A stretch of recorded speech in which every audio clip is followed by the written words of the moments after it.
Olá, tudo bem com vocês? Hoje, dia 340 da nossa leitura da palavra, nós vamos ler o livro de Filipenses. No capítulo 1, versículo 1, identifica o apóstolo Paulo como seu autor, provavelmente com a ajuda de Timóteo, e foi escrito em aproximadamente 61 depois de Cristo. Esta epístola foi escrita durante a prisão de Paulo em Roma, cerca de 30 anos após a ascensão de Cristo e cerca de 10 anos depois de Paulo ter pregado em Filipos pela primeira vez. Foi em Filipos que Paulo visitou em sua segunda viagem missionária que Lídia e o carcereiro e sua família foram convertidos a Cristo.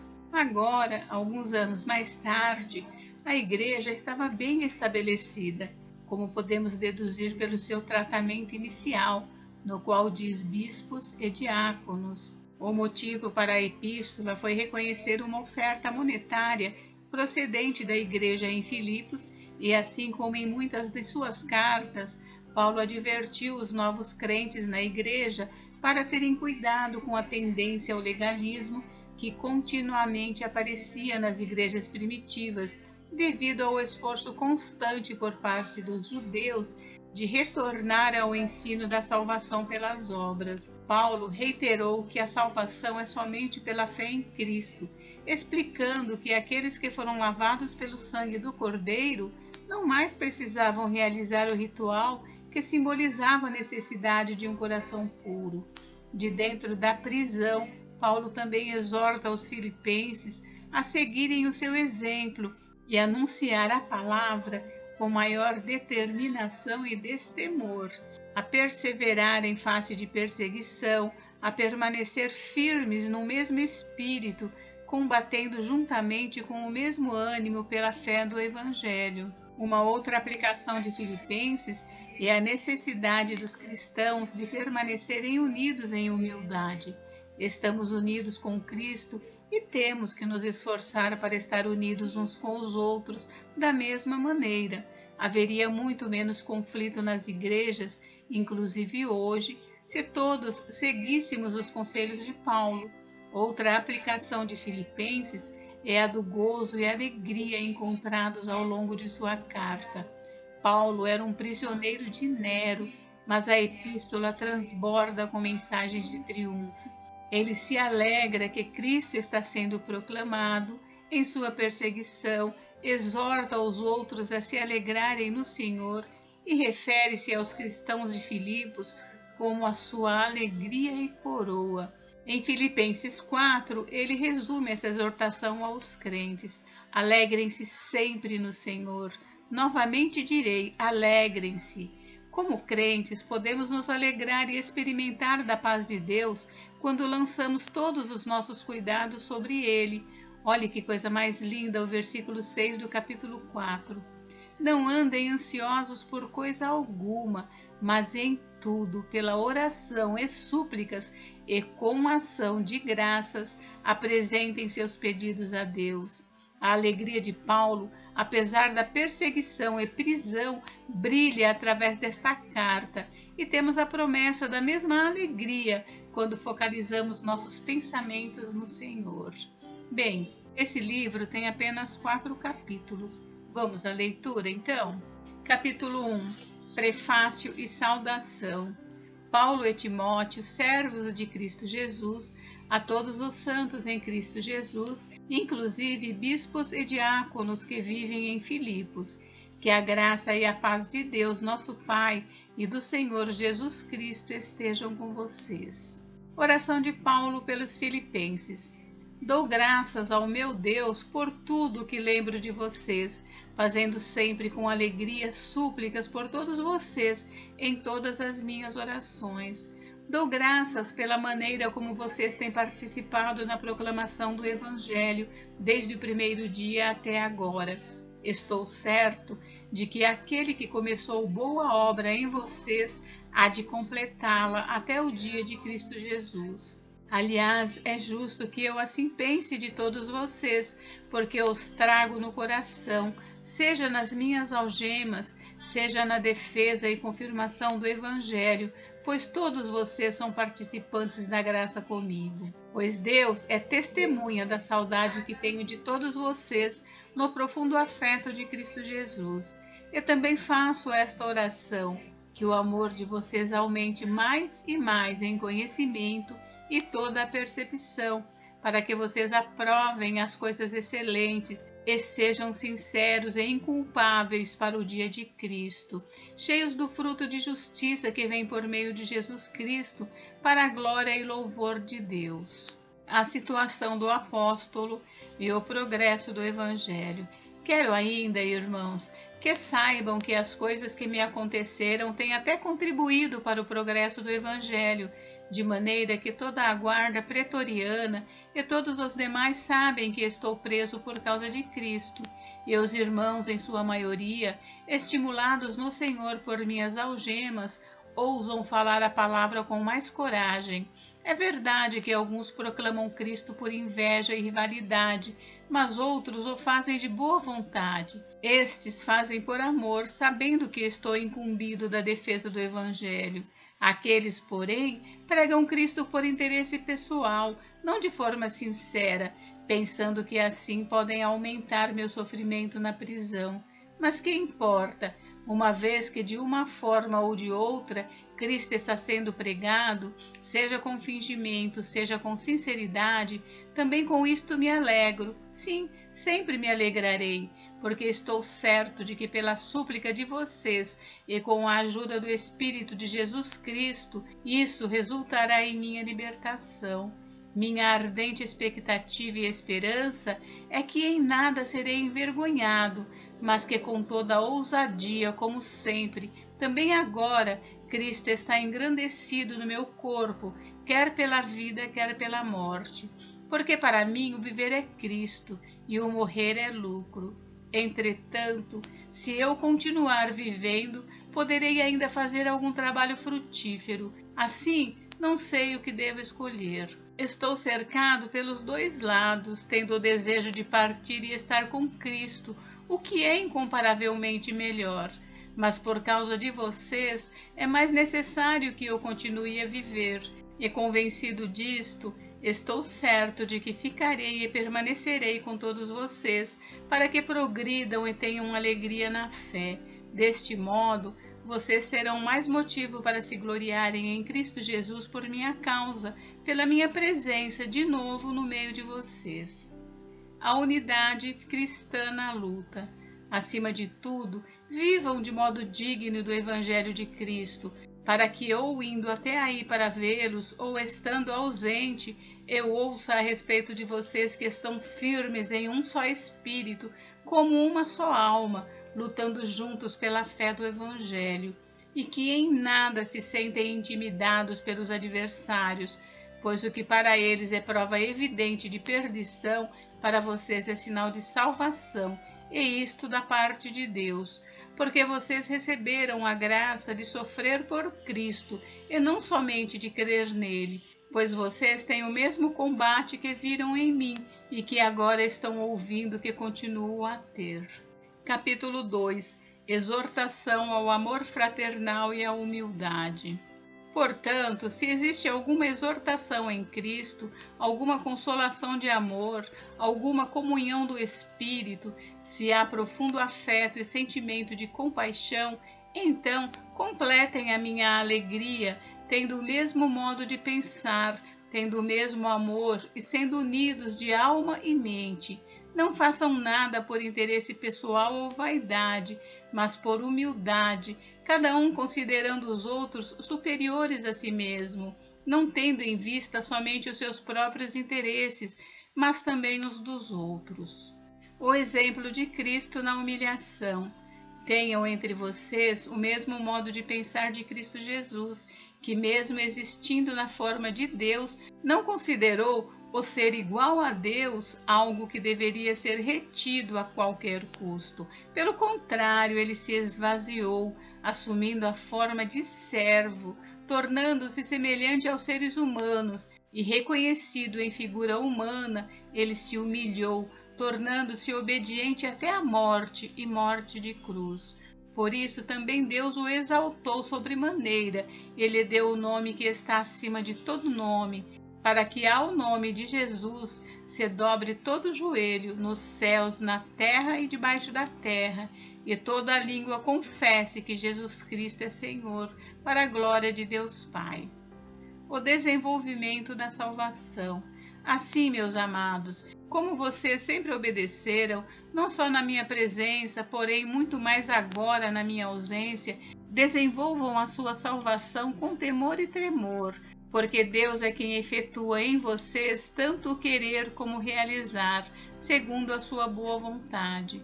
Façam tudo sem murmurações nem discussões, para que sejam irrepreensíveis e puros, filhos de Deus, inculpáveis no meio de uma geração pervertida e corrupta, na qual vocês brilham como luzeiros no mundo, preservando a palavra da vida. Assim, no dia de Cristo poderei me gloriar de que não corri em vão, nem me esforcei inutilmente. Entretanto, mesmo que eu seja oferecido como libação sobre o sacrifício e serviço da fé que vocês têm, fico contente e me alegro com todos vocês. Assim também vocês, pela mesma razão, fiquem contentes e se alegrem comigo. Paulo e seus companheiros Timóteo e Epafrodito. Espero no Senhor Jesus enviar-lhes Timóteo o mais breve possível, a fim de que eu me sinta animado também ao receber notícias de vocês, porque não tenho ninguém com esse mesmo sentimento e que se preocupe tão sinceramente por vocês. Todos os outros buscam os seus próprios interesses e não os de Jesus Cristo. Quanto a Timóteo, vocês conhecem o seu caráter provado, pois serviu ao Evangelho junto comigo como um filho trabalha ao lado do pai. Portanto, este é quem espero enviar, tão logo eu saiba como vai ficar a minha situação. Mas confio no Senhor que também eu mesmo em breve irei até aí. No entanto, julguei necessário enviar-lhes Epafrodito, meu irmão, cooperador e companheiro de lutas, e da parte de vocês, mensageiro e auxiliar nas minhas necessidades. Ele tinha muita saudade de todos vocês e estava angustiado porque vocês ficaram sabendo que ele adoeceu. De fato, adoeceu e estava à beira da morte, mas Deus se compadeceu dele, e não somente dele, mas também de mim, para que eu não tivesse tristeza sobre tristeza. Por isso, tanto mais me apresso em mandá-lo, para que, vendo-o novamente, vocês fiquem alegres e eu tenha menos tristeza. Recebam-no, pois, no Senhor, com toda a alegria, e honrem sempre os que são como ele, porque por causa da obra de Cristo ele quase morreu, arriscando a própria vida para suprir a ajuda que vocês não podiam me dar pessoalmente. Capítulo 3. A verdadeira justiça. Quanto ao mais, meus irmãos, alegrem-se no Senhor. Escrever de novo as mesmas coisas não é um problema para mim, e é segurança para vocês. Cuidado com os cães, cuidado com os maus obreiros, cuidado com a falsa circuncisão, porque nós é que somos a circuncisão, nós que adoramos a Deus no Espírito e nos gloriamos em Cristo Jesus em vez de confiarmos na carne. É verdade que eu também poderia confiar na carne. Se alguém pensa que pode confiar na carne, eu ainda mais. Fui circuncidado no 8º dia, sou da linhagem de Israel, da tribo de Benjamim, hebreu de hebreus. Quanto à lei, eu era fariseu. Quanto ao zelo, perseguidor da igreja. Quanto à justiça que há na lei, irrepreensível. Mas o que para mim era lucro, eu considerei perda por causa de Cristo. Na verdade, considero tudo como perda, por causa da sublimidade do conhecimento de Cristo Jesus, meu Senhor. Por causa dele, perdi todas as coisas e as considero como lixo, para ganhar a Cristo e ser achado nele, não tendo justiça própria que procede da lei, mas aquela que é mediante a fé em Cristo, a justiça que procede de Deus, baseada na fé. O que eu quero é conhecer Cristo e o poder da sua ressurreição, tomar parte nos seus sofrimentos e me tornar como ele na sua morte, para de algum modo alcançar a ressurreição dentre os mortos. A soberana vocação. Não que eu já tenha recebido isso ou já tenha obtido a perfeição, mas prossigo para conquistar aquilo para o que também fui conquistado por Cristo Jesus. Irmãos, quanto a mim, não julgo havê-lo alcançado, mas uma coisa faço, esquecendo-me das coisas que ficam para trás e avançando para as que estão diante de mim, prossigo para o alvo, para o prêmio da soberana vocação de Deus em Cristo Jesus. Todos, pois, que somos maduros, tenhamos este modo de pensar, e se em alguma coisa vocês pensam de modo diferente, também isto Deus revelará para vocês. Seja como for, andemos de acordo com o que já alcançamos. Os inimigos da cruz de Cristo. Irmãos, sejam meus imitadores e observem os que vivem segundo o exemplo que temos dado a vocês, pois muitos andam entre nós, dos quais repetidas vezes eu lhes dizia e agora digo, até chorando, que são inimigos da cruz de Cristo. O destino deles é a perdição, o Deus deles é o ventre, e a glória deles está naquilo de que deviam se envergonhar, visto que só pensam nas coisas terrenas. Pois a nossa pátria está nos céus, de onde também aguardamos o Salvador, o Senhor Jesus Cristo, o qual transformará o nosso corpo de humilhação para ser igual ao corpo da sua glória, segundo a eficácia do poder que ele tem até de subordinar a si todas as coisas. Capítulo 4. Portanto, meus amados irmãos, de quem tenho muita saudade, vocês que são a minha alegria e coroa, sim, meus amados, permaneçam deste modo firmes no Senhor. Apelo de Paulo para Evódia e Sintique, regozijo e oração. Peço a Evódia e peço a Sintique que no Senhor tenham o mesmo modo de pensar. E peço também a você, fiel companheiro de julgo, que auxilie essas mulheres, pois juntas se esforçaram comigo no Evangelho, juntamente com Clemente e com os demais cooperadores meus, cujos nomes se encontram no livro da vida. Alegrem-se sempre no Senhor. Outra vez digo, alegrem-se, que a moderação de vocês seja reconhecida por todos. Perto está o Senhor. Não fiquem preocupados com coisa alguma, mas em tudo sejam conhecidos diante de Deus os pedidos de vocês, pela oração e pela súplica, com ações de graças. E a paz de Deus, que excede todo entendimento, guardará o coração e a mente de vocês em Cristo Jesus. Em que pensar? Finalmente, irmãos, tudo que é verdadeiro, tudo que é respeitável, tudo que é justo, tudo que é puro, tudo que é amável, tudo que é de boa fama, se alguma virtude há e se algum louvor existe, seja isso que ocupe o pensamento de vocês.